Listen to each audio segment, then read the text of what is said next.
Lolu sasazo ngqo lwendaba estudio 9 kwikomkhulu le-SABC yakuland Park eGauteng nazi eziphala phambili emini nje.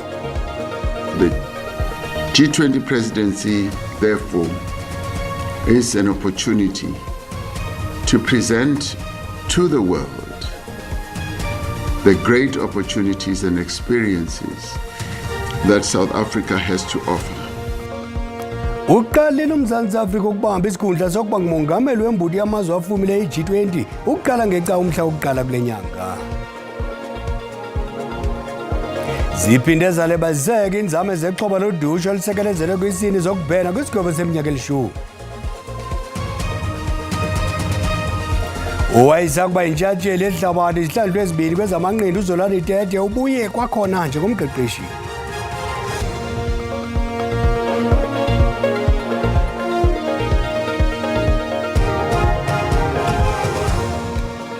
Xabisa ixesha ukuzena ixesha likuxabise njengesiqhelo ngelixesha kwelijelo zindaba uxolo malibenani. Inzame zoxhoba lodusho olusekelezele kwisini zokubhena kwisigwebo seminyaka elishumi ziphinde zale baziseka kwakhona. Isibhene bekumele ukuba siviwe inkundla kamantyi yasePalm Ridge namhlanje asikwazanga kuviwa ngenxa yemingeni yombane namanzi enkundleni. Elityala liziswe kwinkundla liziko elijongene nezifundo zezomthetho liza kusetyenziswa njengomhlahlandlela kwityala lenkundla yomgaqo-siseko nelijonge ukuguqula indlela inkundla eqwalasela ngayo imiba yodusho olusekelezelwe kwisini i-GBV ngamanye. Elixhoba lodusho olusekelezelwe kwisini labulala lowo lalithandana kunye naye ngelixa lalihlaselwa sisinqandabathe salo ngoNovemba ka-2018. This is the second postponement in the matter, as you indicated, which is very unfortunate for our client who remains prejudiced by the processes of the court. And unfortunately, this time it's not because of the processes of the court, but because of service delivery issues.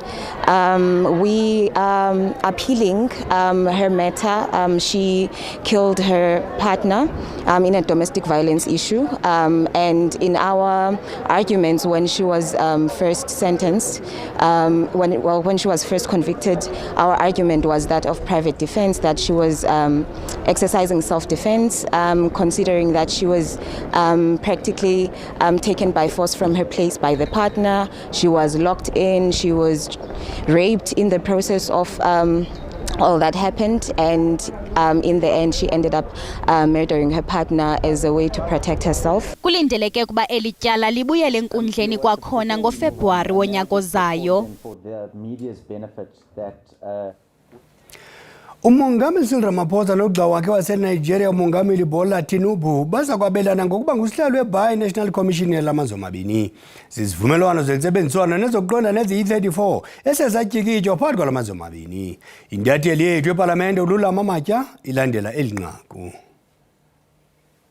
Wamkelekile epalamente silapha phambi kwebhotwe likamongameli Taineis. Umongameli Cyril Ramaphosa kwakunye nogxa wakhe waseNigeria uBola Ahmed Tinubu baza kubamba iingxoxo zozakuzelwano. Igqiza elikhapha umongameli waseNigeria lisanda kwamkelwa sithetha nje apha phambi kwebhotwe likamongameli Taineis. Ezinkokheli zimbini ziza kunqubana ngentloko zibambe iingxoxo malunga norhwebelwano phakathi kwalamazwe mabini. Sithetha nje iNigeria lelinye lamazwe aphambili kwintshona yeAfrika xa kuthethwa ngorhwebelwano noMzantsi Afrika. Ukanti igqiza elikhapha umongameli labaphathiswa uCyril Ramaphosa elikhoyo eliza kuthi libe yinxalenye yezo ngxoxo liquka umphathiswa wezemidlalo uGayton McKenzie, umphathiswa wezoshishino norhwebelwano uPakstawu kwakunye nabanye abaphathiswa bakhe umongameli abaza kubamba ingxoxo ngale njikalanga apha eTaineis. UMzantsi Afrika ke neNigeria ubudlelwane bawo busuka kude. Kulo nyaka sithetha nje bugqiba iminyaka engama-30 lamazwe mabini enorhwebelwano. Silindeleke ukuba kamva ezinkokheli zimbini zisichazele ukuba zeziphi na izivumelwano abafikelele kuzo kwezi ngxoxo zabo. Mandisithathe ezintambo ndizibuyisele kuwe studio. Uqalile uMzantsi Afrika ukubamba isikhundla sokuba ngumongameli wembudi yamazwe afumile i-G20 ukuqala ngeca umhla wokuqala kule nyanga. Eli liza kuba ngumongameli we-G20 isithuba sonyaka.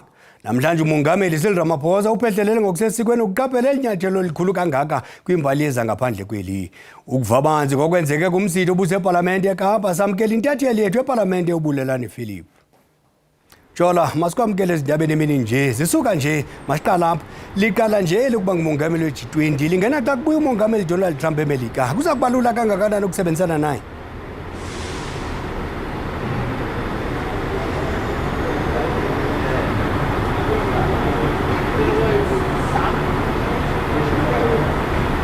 Jola, masikwamkele khawutsho xa eli liqala ukuba ngumongameli we-G20 kubuya nomongameli Donald Trump eMelika. Kuza kuba lula kangakanani ukusebenzisana naye?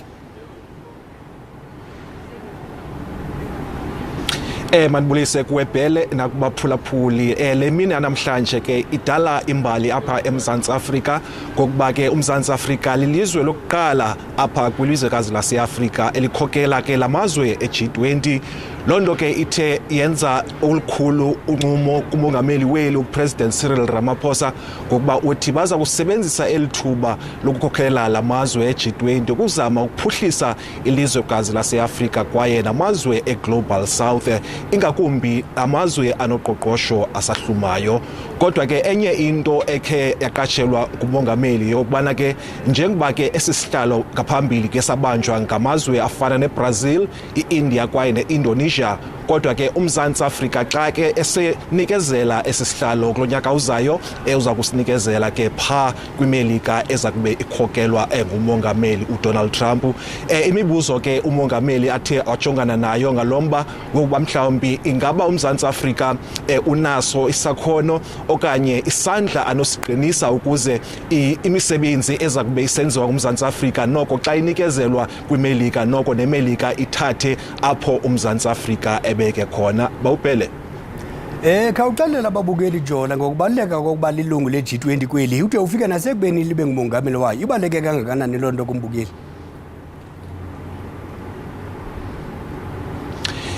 Lento yokubana ke uMzantsi Afrika abe yinkokheli yalamazwe e-G20, lonto ithetha kubana ke lamazwe e-G20 anokwazi ukurhweba apha ehlabathini into epha kumyinge wama-75 75%. Lonto leyo iphinde ithetha kubana ke mhlawumbi lamazwe aphantsi kwe-G20 alawula i-GDP, gross domestic product, epha kuma-80 ekhulwini. Nto leyo ithetha kuba namazwe anoqoqosho noko olukhethekile leyo kwaye ke uMzantsi Afrika uza kuzama mhlawumbi uqinisa ubudlelwane phakathi kalamazwe ukuze ilizwekazi laseAfrika kwaye noMzantsi Afrika axhamle kumathuba anothi avele kurhwebo. Xa uthelekisa ukuba ngumongameli we-G20 kweli kunye nemisitho eza kubanjwa kweli kunyaka ozayo nokubamba kweli indebe yehlabathi ngo-2010, ngowuphi owona msitho omkhulu kunomnye xa ujongile Jola?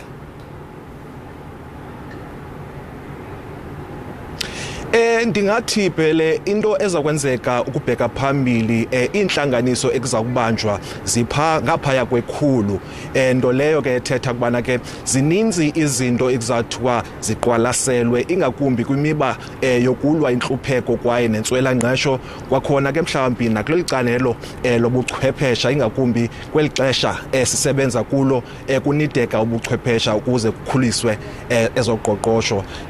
uMzantsi Afrika ke uthi ezinye ke inhlanganiso ezakubanjelwa ngaphandle zipha kwi100 kwaye ke eyona nto abafuna ukuyiqwalasela ke xa bepha kwizizwe ezimanyeneyo ukuzama ke mhlawumbi ukuhlekahlengisa ke lo maqondo akusetyenziswa ngayo ingakumbi kwimiba yozakuzakuzo kwakuphela. Ukuqwela ingqokoqo Jola, khawutsho umongameli uqaqabise ntoni kumongo wentetho yakhe epalamente? Umongo wakhe eyona nto ayiqinisekisileyo into yokubana ke uMzantsi Afrika noko njengoba ke efumene elithuba lokukhokela lamazwe ufuna ukuqinisekisa ke mhlawumbi kuyaphuhliswa kwakhona ke kuphinde kuzanye ukuhlengahlengiswa lamaqonga ke uzakuzo afana nezizwe ezimanyeneyo. Ukhumbula ke ngaphambili kusoloko kukhwele ngxokolo yokuba mhlawumbi i-United Security Council amazwe aphaya kula United Security Council noko funeka aquke ngoku kabutsha noko ilizwe noba linye lalapha kwilizwekazi laseMzantsi Afrika okanye ilizwekazi laseAfrika. Kwaye into esibini nokubana mhlawumbi kufuneka kujongwe nokubana mhlawumbi kungenzwa njani ukuze kuncitshiswe ke mhlawumbi lonto yokungalingani ngokomnotho bawubhele. Nditsho Chubeko Jola sibambe ngazo zozibini kwintatheli yethu Bulelani Philip eseParlamente eKapa. Kulindeleke ukuba limanyelwe ngalemva kwemini ityala lwayisakuba ngusodolophu waseRhawutini uMnumzana Kabelo Gwamanda kwinkundla kamantyi yaseProtea eSoweto. uMnumzana Gwamanda utyholwa ngobuqhetseba emva kokuqhanda abahlali baseSoweto ngomasingcwabane wobuqhophololo. Esi sityholo sobuqhophololo senzeka phakathi konyaka ka-2011 no-2012 ukususela ngoko usodolophu waseRhawutini uDada Morero umkhombe emnyango lukaGwamanda. Isicelo soshicilelo ngabeendaba seza kumanyelwa inkundla. uGwamanda ugxothwe kuyo yonke imisebenzi yakhe ngusodolophu wesigqeba uDada Morero emva kokubekwa kwikhefu ekhethekileyo ngethuba bekuqhutywa uphando lwangaphakathi ngobuqhetseba bokuzibandakanya kumasingcwabane obuqhophololo. uMorero wonyule uTebogo Nkonko njengebambela likaGwamanda kwisikhundla sokuba lilungu lekomiti entsha yophuhliso loluntu.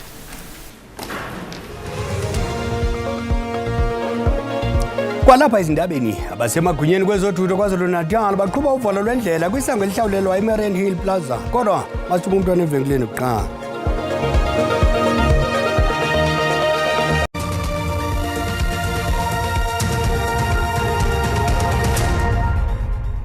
Sihlabele mgama nendaba zethu. Ukhuphiswano lwendoni My Pride My Heritage ludibanise izizwe ezahlukeneyo ngokuphokozelana ngamasiko nenkcubeko kulutsho oluzinkokeli zangomso. Apha kumagumbi ethu sasazo samkela intombi nto uRachel Mphela wesizwe samaXhosa kunye noAsisipho Umqobongo wesizwe sabaThembu. Ndingudiza dala kade bemkhohlaza, intombi okudala kade beyikhahlela, intombi nto ndiliqhayiya nebhongo laseAfrika. Ngelo ke ndiyazibulisela. Enkosi. Maziqhuma inqawe emaxhegweni imixakathi zinze emagxeni kaloku angaqongqothi inqawe emaxhego icamagula ivumile igama lam ndinguAsisipho wakwaMqobongo ndiphuma ezibeleni ndimela isizwe sabaThembu ababhuzubhuzu. Enkosi. Rachel masiqale kuwe, yintoni ekuququzelele ube nothando lwendoni? Enkosi kakhulu tatam, ndidla ngoyibona inkqubo yendoni kumabona kude ndiqonda uba ndiyasirhalela ngenye imini uba ndingaba ngomnye wabo phantsi kwentshatshelo yethu uSiphokazi Wakangonya. Ndiye ndangenela ke ngonyaka ka-2022 andaphumelela, andancama ndabuya kunyaka odlulileyo ndangenela nalapho andaphumelela, nto leyo ethi umzingisi akanashwa. Kulo unyaka endikuyo ndiye ndachonjwa ngoMiss Cultural South Africa Xhosa Queen. Enkosi. Khawutsho ke Asisipho wena yintoni ekuququzeleleyo? Ndiququzelwe ukuba mna ndiphuma kwidolophana encinci yasezibeleni apho amasiko nezithethe akathathelwanga ingqalelo. Ndagqiba ekubeni uba andifuni ukukhangela isitya ebumnyameni ngamasiko am, ndajoyina indoni Cultural South Africa. Enkosi. Khawutsho Rachel, yintoni inxaxheba engathathwa luluntu ukunixhasa ukuthi maniphumelele kolu khuphiswano?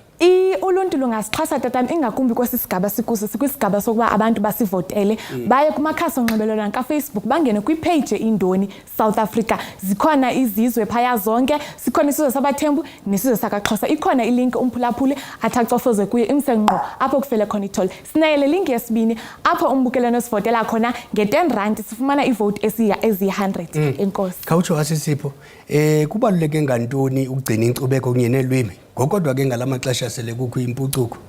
Kule mihla siphila kuyo abantu balahle imbongophoyiyane balibala lilwimi lemboleko, nto leyo ibenza ukuba nemveku zizawuzeka mzekweni bangaxabisi amasiko nezithethe. Yiyo loo nto ke kwindoni sintyontela ibuyambo ukuze sibuyisele isidima kumlisela nomthinjana womzuntsundu. Enkosi. Amaqonga onxibelelwano Rachel ancedisa njani wona? Enkosi kakhulu tatam, amaqonga onxibelelwano ayasincedisa uba siphuhlise inkcubeko ngokuba sipapashe kumakhasi onxibelelwano khona ukuze nezinye izizwe zibone uba kaXhosa senza kanjani. Okwesibini tatam, kaloku amaqonga onxibelelwano kweli xesha esiliphila kulo sebesetyenziswa kakhulu, angagxotha ikati ezikho abeke isonke etafileni kuba kaloku sinawo abantu abafunda indaba, sinako nabantu abaziitoliki abaphuhle inkcubeko nolwimi lwethu. Khawutsho nawe ke Asisipho nje abakumafutshane ukugqibela. Untyontshelo lutsha lube nomdla lukhuthale ngokuzithanda nokuzingca ngobubona. Ndingathi kulutsha ukuba mabaze bazokungenela indoni kuba kaloku indoni isusa abantwana ezitalatweni, isuse abantwana bangamantombazana kutsho nezinga lomitha lihle kuba kaloku endonini siyahlolwa sizintombi nto nje sime afa. Enkosi tata. Amaqobokazana ngalale endleleni ukunyembelekile sibamba ngasibi. Enkosi tata. Abasemagunyeni kwezothutho KwaZulu-Natal baqhuba iphulo lovalo lwendlela kwisango elihlawulelwa iMarian Hill Plaza. Ukukwenzeka njengoko lungene kusuku lwesihlanu uqhankqalazo loonoteksi bemigama emide kweliphondo. Inhlanganisela yamacandelo onyanzeliso mthetho ancedisene nomphathiswa wezothutho kwiphondo ukuvulela izithuthi zihambe ngokukhululekileyo kulandela uvala mazibuko odalwe luqhankqalazo lwabaqhubi bemigama emide.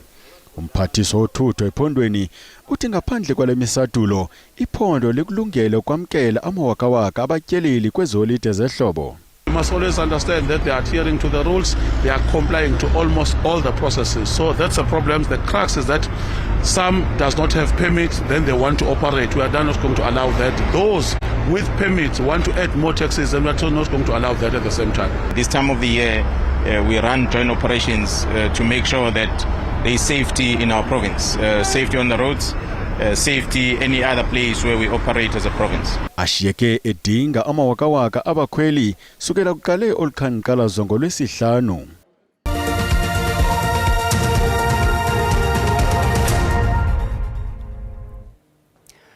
Kuzakubanjwa umnyhadala wezemidlalo nolonwabo iMshishi Sports Arts and Culture Festival eMsinga KwaZulu-Natal ngomhla wama-30 kule nyanga. Ukuva banzi ngalo mnyhadala apha kumagumbi ethu sasazo sinomququzelelo walomsitho Siyathemba Phungula. Siyathemba masikwamkele ezindabeni emini nje. Khawutsho mfundini uqale kanjani into ninjongo zalo mnyhadala? Angibonga ithuba msakazi igama uSiyathemba waphungula.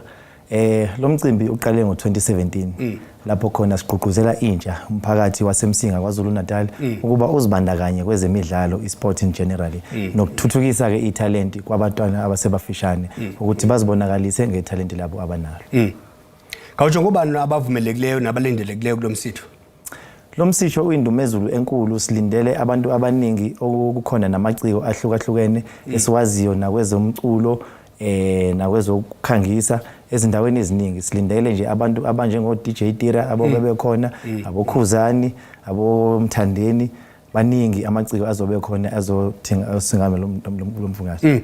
Khawutsho kumcimbi omkhulu kangaka uxhaswa ngibani ngezimali mhlambe ngomasipala okanye osomashishini?